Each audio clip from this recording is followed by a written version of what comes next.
Israeli গণহত্যার প্রতিবাদে জাতীয় মসজিদ বায়তুল মোকাররমের সামনে বিক্ষোভ কর্মসূচি পালন করছেন জামায়াতে ইসলামের নেতাকর্মী সহ সাধারণ মুসল্লিরা।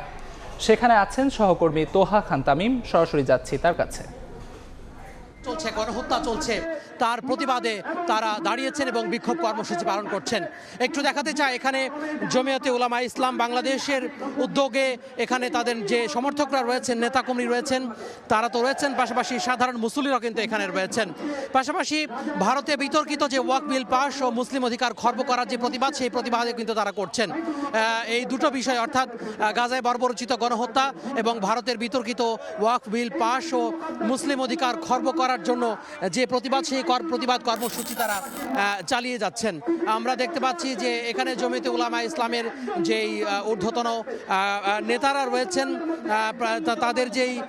তাদের যে সাংগঠনিক যেই কাঠামো, সেই কাঠামোর আদলে যারা নেতৃবৃন্দ রয়েছেন, সেই নেতৃবৃন্দ রয়েছেন, পাশাপাশি তাদের যে সমর্থকরা, নেতাকর্মীরা, তারাও কিন্তু এখানে উপস্থিত রয়েছেন এখানে সাধারণ মুসল্লি।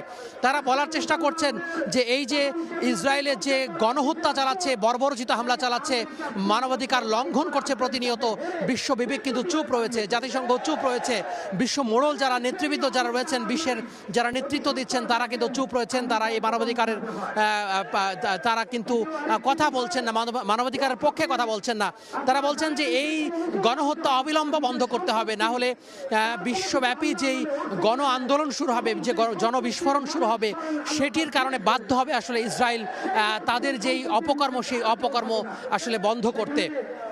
এবং এখন বক্তব্য রাখছেন তাদের নেতৃবৃন্দ, তারা বক্তব্যে বলছেন যে ভারতের যে বিতর্কিত ওয়াকফ বিল পাস, সেই ওয়াকফ বিল কারণে এখানে মুসলিম যে অধিকার, সেই মুসলিমদের অধিকার খর্ব করা হচ্ছে, প্রতিনিয়ত তাদের উপরে নির্যাতন, অত্যাচার চালানো হচ্ছে।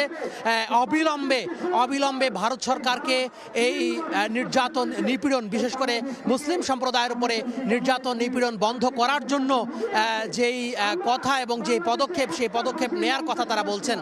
পাশাপাশি তারা এটা উচ্চারণ করছেন যে বর্তমান যে অন্তর্বর্তী সরকার, সেই অন্তর্বর্তী সরকারকে পররাষ্ট্র মন্ত্রণালয়, অর্থাৎ যে কূটনৈতিক পথে গিয়ে ভারত সরকারের সাথে কথা বলে অবিলম্বে এই যে মুসলিমদের উপরে যে নির্যাতন, নিপীড়ন চলছে, বিভিন্ন উপাসনালয় ভেঙে দিচ্ছে বলে তারা অভিযোগ করছেন, সেটি আসলে বন্ধ করতে হবে। সেটির ব্যাপারে তারা আসলে যে উচ্চারণ, সেই উচ্চারণ তারা দৃপ্ত উচ্চারণ করছেন।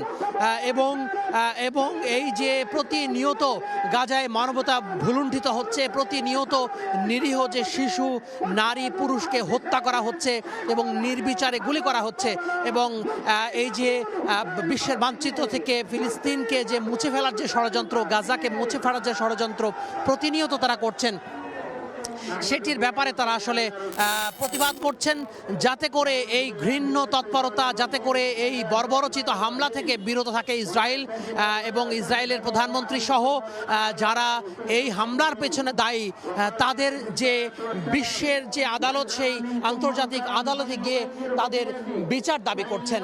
এভাবেই বলা যায় যে এখানে জুমার নামাজের পরে যে কর্মসূচি, সে কর্মসূচি চলছে, এখন বিক্ষোভ চলছে, বিক্ষোভ সমাবেশ চলছে, এবং এই বিক্ষোভ সমাবেশের পরেই মিছিল শুরু হবে। আমরা যতদূর জানি, আয়োজকদের পক্ষ থেকে জানানো হয়েছে এই মিছিলটি বায়তুল মোকাররম থেকে শুরু হয়ে পল্টন গিয়ে বিভিন্ন এলাকা ঘুরে তারপরে আবার বায়তুল মোকাররমে গিয়ে শেষ হবে। তো এই ছিল জাতীয় মসজিদ বায়তুল মোকাররম থেকে মুসল্লিদের যে বিক্ষোভ চলছে, তার সবশেষ খবর। বায়তুল মোকাররম থেকে সবশেষ জানাচ্ছিলেন সহকর্মী তোহা খান তামিম।